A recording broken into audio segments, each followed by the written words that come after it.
என் பேர் Bhavani. Welcome to சாமி பொண்ணுஸ் kitchen. இன்னைக்கு நம்ம கிச்சன்ல என்ன வீடியோன்னு பார்த்தீங்கன்னா கத்திரிக்காய் மசாலா சாதம் தான் இன்னைக்கு நான் செஞ்சு காமிக்க போறேன்.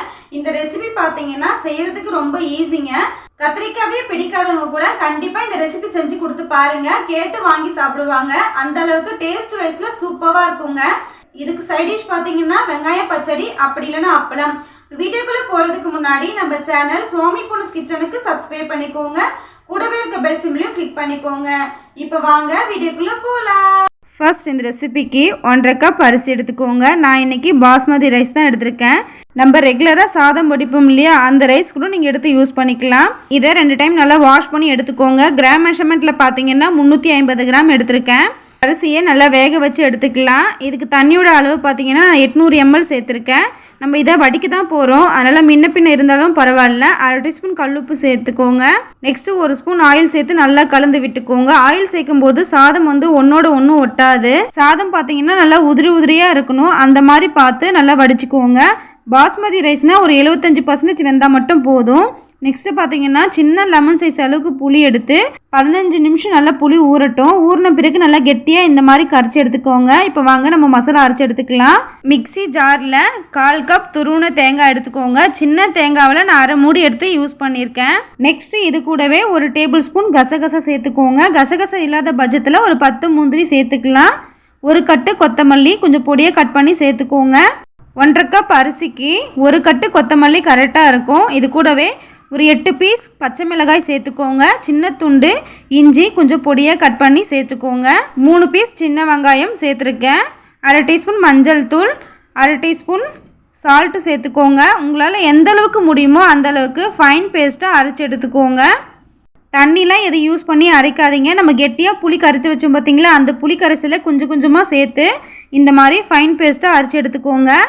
இப்போ கத்திரிக்காய் பார்த்தீங்கன்னா நான் ஒரு 200 கிராம் எடுத்திருக்கேன். இந்த கத்திரிக்காவை நான் 4 பீஸாக கட் பண்ணிக்க போகிறேன். நீங்கள் எந்த கத்திரிக்காய் வெரைட்டி வேணாலும் யூஸ் பண்ணிக்கலாம். கத்திரிக்காய் சைஸுக்கு ஏற்ற மாதிரி இந்த மாதிரி கட் பண்ணிக்கோங்க. கட் பண்ண உடனே தண்ணியில் சேர்த்துக்கோங்க, இல்லைன்னா கருத்துடும். எல்லாம் கத்திரிக்காய் கட் பண்ணிட்டேன். இப்போ தண்ணியை வடிகட்டி நம்ம அரைச்சி வச்ச மசாலாவை இந்த கத்திரிக்காய் கூட சேர்த்துக்கோங்க.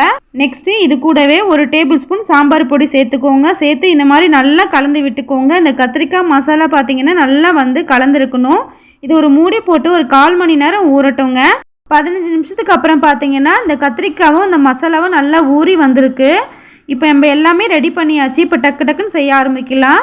சாதம் நல்லா கலந்து எடுக்கிற மாதிரி ஒரு பெரிய கடாய் எடுத்துக்கோங்க. கடாய் சூடானதும் 6 டேபிள் ஸ்பூன் ஆயில் சேர்த்துக்கோங்க. கிராம் மெஷர்மெண்ட்டில் ஒரு 70 ml சேர்த்துக்கோங்க. எண்ணெய் நல்லா சூடானதும் 1 டீஸ்பூன் கடுகு சேர்த்து கடுகு நல்லா பொரிஞ்சதும் 200 கிராம் சின்ன வெங்காயம் எடுத்து பொடியாக கட் பண்ணி சேர்த்துக்கோங்க. 1 கொத்து கருவேப்பிலை சேர்த்து இந்த மாதிரி நல்லா கலந்து விட்டுக்கோங்க. அடுப்பை மீடியம் ஃப்ளேம்லேயே வச்சுக்கோங்க. 1/4 டீஸ்பூன் மஞ்சள் தூள் சேர்த்துக்கோங்க. நம்ம மசாலாலையும் 1/2 டீஸ்பூன் சேர்த்துருக்கோம். டோட்டலாக பார்த்தீங்கன்னா 3/4 டீஸ்பூன் மஞ்சள் தூள் சேர்த்துக்கணும் இந்த ரெசிபிக்கு. வெங்காயம் பார்த்தீங்கன்னா இந்த அளவுக்கு நல்லா கோல்டன் ப்ரௌனாக வர வரைக்கும் வதக்கி எடுத்துக்கோங்க. நம்ம தக்காளிலாம் எதுவும் சேர்க்க போகிறது கிடையாது.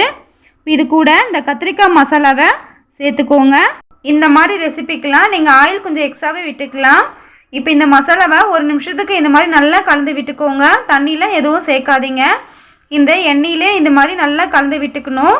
1 நிமிஷத்துக்கு இந்த மாதிரி நல்லா கலந்து விட்டு மூடி போட்டு ஒரு 5 நிமிஷத்துக்கு இது வேகட்டும். அடுப்பு சிம்மிலே இருக்கட்டும்.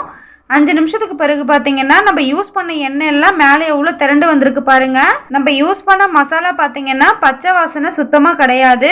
அதே டைமில் பார்த்தீங்கன்னா கத்திரிக்காவும் நல்லா சாஃப்டாக வெந்து வந்திருக்குங்க. மசாலா சூப்பராக ரெடி ஆகிடுச்சு. நம்ம வடித்து வச்ச சாதத்தை இந்த மசாலாவோட சேர்த்துக்கலாம். முக்கியமாக பார்த்தீங்கன்னா சாதம் நல்லா உதிரியாக இருக்கணும், அதை பார்த்துக்கோங்க. உங்களுக்கு கலரத்துக்கு சிரமமாக இருந்தால் கொஞ்சம் கொஞ்சமாக சாதம் சேர்த்து கலரிட்டு திரும்பவும் சாதம் சேர்த்துக்கோங்க. நான் ஃபுல்லாகவே சேர்த்துக்கிட்டேன். சேர்த்து இந்த மாதிரி நல்லா கலந்துக்கோங்க. சாதம் உடையாத அளவுக்கு நல்லா ஜென்டலாக இந்த மாதிரி கலந்துக்கோங்க. அப்படி இல்லைனா இது மாதிரி 2 கரண்டி வச்சு யூஸ் பண்ணிங்கன்னா உங்களுக்கு கலரத்துக்கு ஈஸியாக இருக்கும். அதே டைமில் உங்களுக்கு சாதமும் உடையாது. சூப்பரான டேஸ்ட்டில் கத்திரிக்காய் மசாலா சாதம் ரெடி. மறக்காமல் இந்த சாதம் சுட சுட சாப்பிட்டு பாருங்கள், சுவைக்கு அளவே இல்லைங்க. ஓகே ஃப்ரெண்ட்ஸ், நம்ம சேனல் சுவாமி பொண்ணுஸ் கிச்சன் சப்ஸ்கிரைப் பண்ணிக்கோங்க. கூடவே இருக்க பெல் சிம்பிளையும் கிளிக் பண்ணிக்கோங்க. லைக் பண்ணுங்கள், ஷேர் பண்ணுங்கள். இந்த வீடியோ எப்படி இருந்துச்சுன்ட்டு கமெண்ட் செக்ஷனில் கமெண்ட் பண்ணுங்கள். தேங்க்யூ, டாடா, பாய்.